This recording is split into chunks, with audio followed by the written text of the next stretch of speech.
Congo na banda kuna bino za spécialité ya proverbe 30-30 mopalanganisi ya sango malamu André qui ya Manchester ya UK esika wapi na mongalema tuyelaka bino ba sango ya Congo ba sango ya Congo ya jeudi 26 10 2017 ezali que les tons se resserrent à nouveau du côté du rassemblement.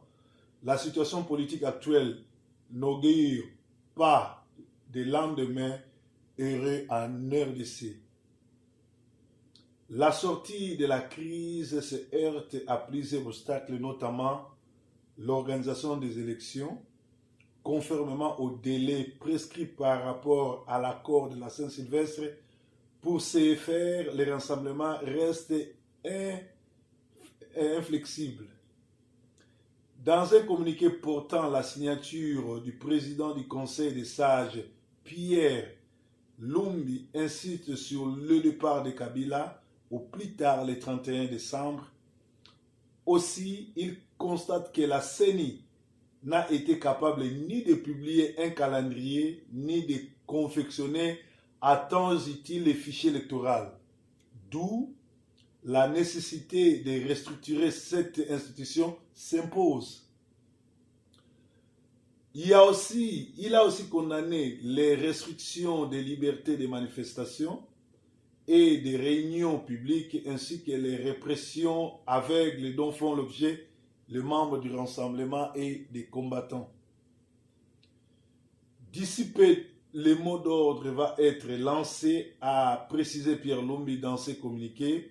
De ce fait, il sollicite le soutien de tous les Congolais à soutenir leurs actions. Donc, Oyo Ezali Bongo Basango ya Congo, Oyo Ezali communiqué ya rassemblement Oyo les rassemblements rappellent les grandes lignes avant les mots d'ordre. Donc, ba grande ligne ya rassemblement avant le mot d'ordre yango epesami basengi na ba citoyen nyonso ba soutenir ba action oyo ndenge kobanda ti ba okeno benga na Kabila mais sengeli boyeba ke toza na guerre na ba criminel toza na guerre na bato baza ba ennemi ya Congo parce que na ngonga oyo ba image toza na ngo frontière eza ya kotonda na mituka ebele euti na Tanzanie pe euti na Afrique du Sud, ba soldats oyo, ba mercenaires ya Kabila, ba ye pour nous soutenir Kabila parce que tous en la guerre mounene contre l'occupation ya ba Tutsi, ya ba Rwandais oyo souci na bango ya liba boto la biso mboka ba se jeter biso mena makasi ya Nzambe na bolingo Nzambe ba kokoka biso te parce que Congo ezali héritage Nzambe apesa na ba Rwandais te mais apesa na ba Congolais.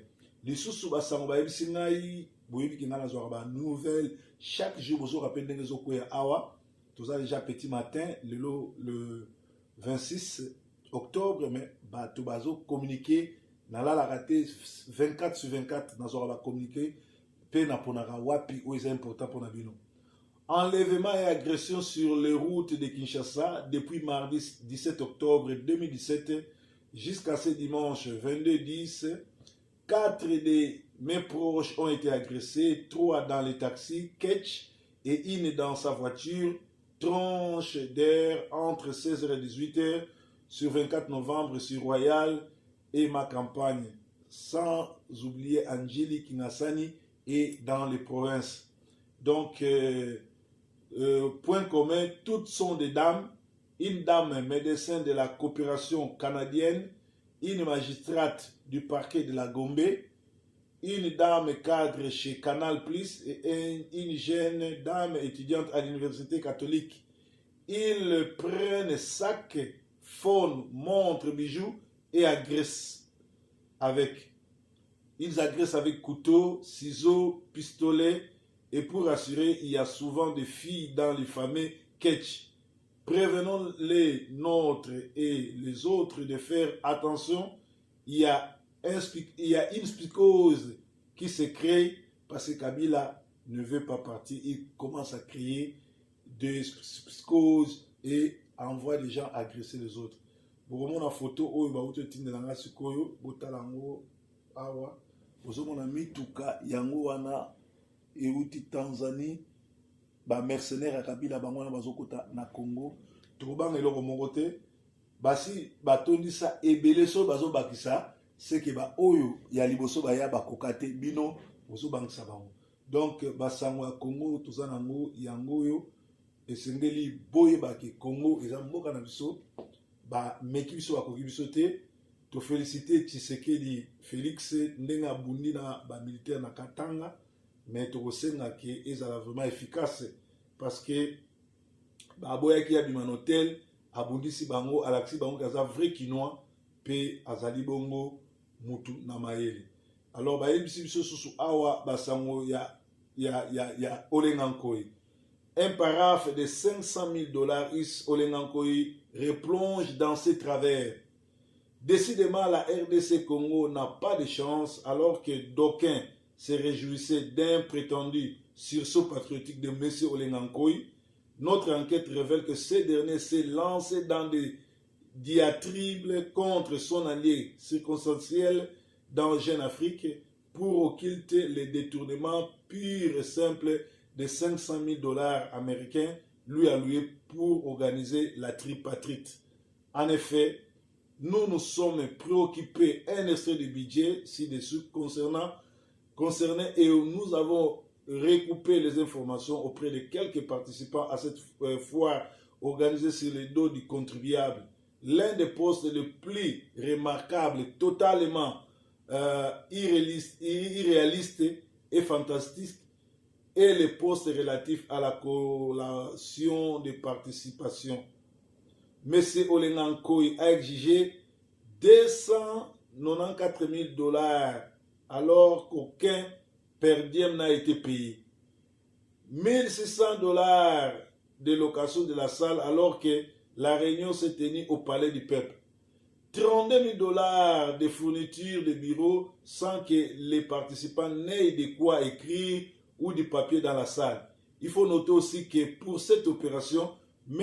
Olengankoi, juriste reconnu aux États-Unis, s'est vite transformé en cash manager en gérant lui-même et seul les budgets. On ne sera pas surpris qu'il nous apprenne qu'il a aussi un MBA en la matière, donc master en matière de cela.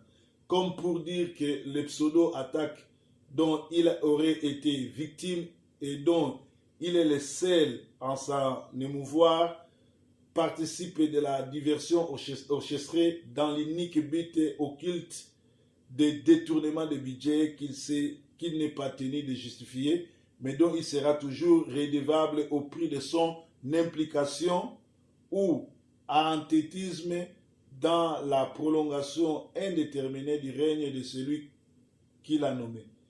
C'est de la même manière que Kabila gère l'opposition depuis 15 ans. Les opposants vendent soit le silence, soit la loyauté. Kabila en détermine le prix et il paye suivant la valeur du marché. Le peuple, lui, reste toujours floué et toujours pauvre à cette allure. Il y aura tripartite tous les mois. C'est-à-dire, Olengankoi a escroqué Mongo, a escroqué $500,000 oyo. A kosi batu ke fallait apesa ba participants surtout ba yaki wana ba papier moko pesa bagité a lobby 32,000 za pour la location salle et pourtant ça na palais du peuple a lobby 1,600 zaki pour na ba volontaire ba yaki et pourtant monsieur Olengankoi a yibi mbongo a kosi pe avant wana ndenge Kabila zo ça fait 15 ans Kabila skoma ko somba ba opposant na mbongo ba pesi silence ou bapesi valeur à marché ya futi bango mbongo ndenge moko babadi banga ndenge moko bachibala ndenge moko ba groupe nyonso tu ya aventurier oyo boyebi ndenge zoleka donc pona Olengankoi amoni siko ke pour justifier mbongo wana te akosi ke batakaki ye et pourtant batiki ko attaquer ete na ndaku ye moko organiser likambo wana pe ya avani wana pona ye chaque mois tripartite salama pour ye a liaka mbongo eza mama mingi ko zala congolais bozo kande ba message zo koya tous en petit matin bino voilà la kamenga nazo la te nazo continuer koyamba ba message o ezo koya po ba yebi ke na ngonga oyo ngai na zalaka toujours na bino. Les mercenaires de Kanambe pour les protéger après le 31 décembre. Les mercenaires de Kanambe pour les protéger après le 31 décembre. Biso toza na protection munene, protection na biso ezali Yesu Christo. Protection na biso ezali article 64. Protection na biso ezali Kabila doit dégager parce que Kabila a bomisi bato ebele. Alors toloba qui était secrétaire d'État nani toloba qui était ambassadrice américaine près il y a ONI azokoma na Kinshasa. Alors vraiment madame Wanazoya ba congolais ba étudiant bobima ebele pona kolaksa de bol na bino et bokomona ke Kabila akobe tata mundu ki mokote po ayebi ke ba paya ba kozala wana pilika moko ekosala mate. Polémique mondaine les salama sur les incendies autour de ces jours de Félix Tshisekedi dans Lubumbashi. L'IDPS accuse la police et la police se défend. To bimana zizani wana, to bimana distraction, to zonga sur le terrain. IDPS na rassemblement, bazali bon près ya kubengana Kabila na ko bengana Kabila na soulèvement populaire. Bobangelo ko mokote soki e abakisi susu ba mercenaires. C'est qui va au baya, tout ce mata bango, bazo kokelo côté yango abakisi susu. Basango mususu, bakominga abalobi le peuple, zala mtimo zolanda biso, botanga komi le peuple se libère seul. Donc nzambe aili kanako pambo la biso, nzambe ali kanako zana biso, balobi yesu ki to keba na muto to bingi na kombo ya Siriano, azali bongo.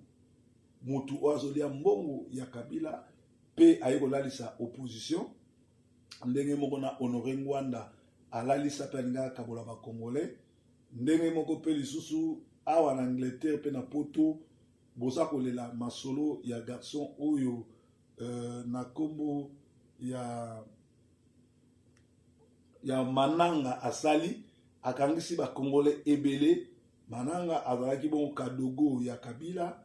Donc, ayaki lokola infiltré, bateau baza esprit faible, bateau baza esprit mouké.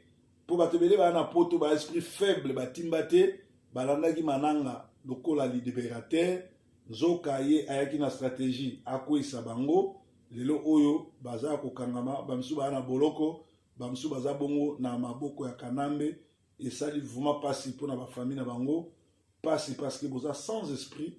Moi, je comprends que Moutouana Azraki ennemi à Congo, Botambola Kabotimbate, Yango Bomoni Ezaku, les Kelabino Nemwana.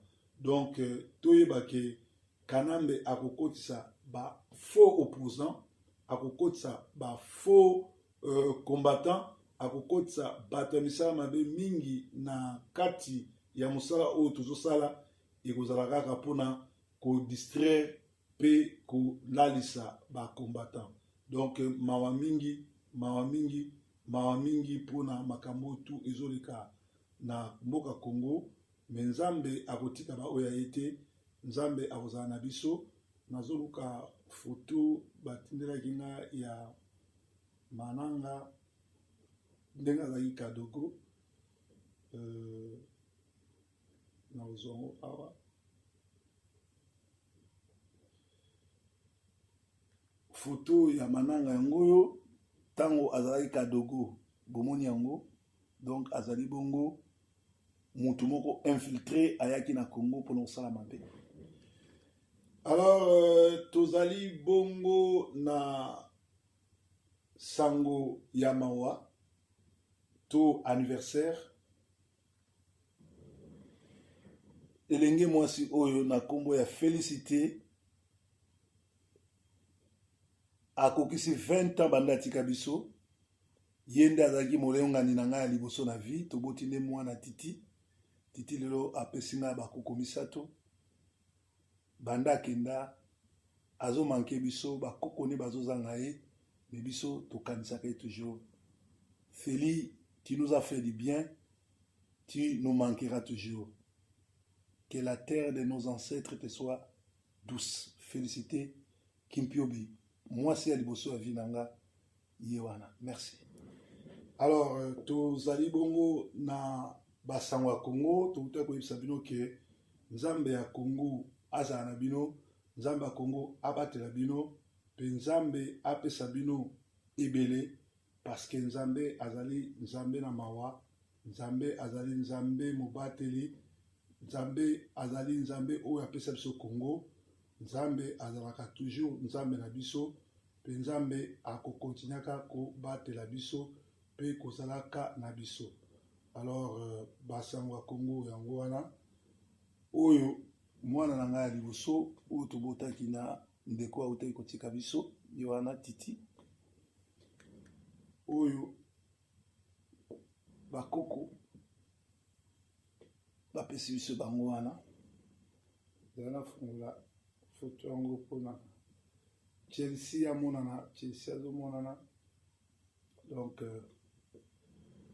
bakoko ya proverbe bango wana, tous des petits anglais, baoti komonaka jamais koko na bango feli, mama wabotaki mama, mama wabotaki papa na bango.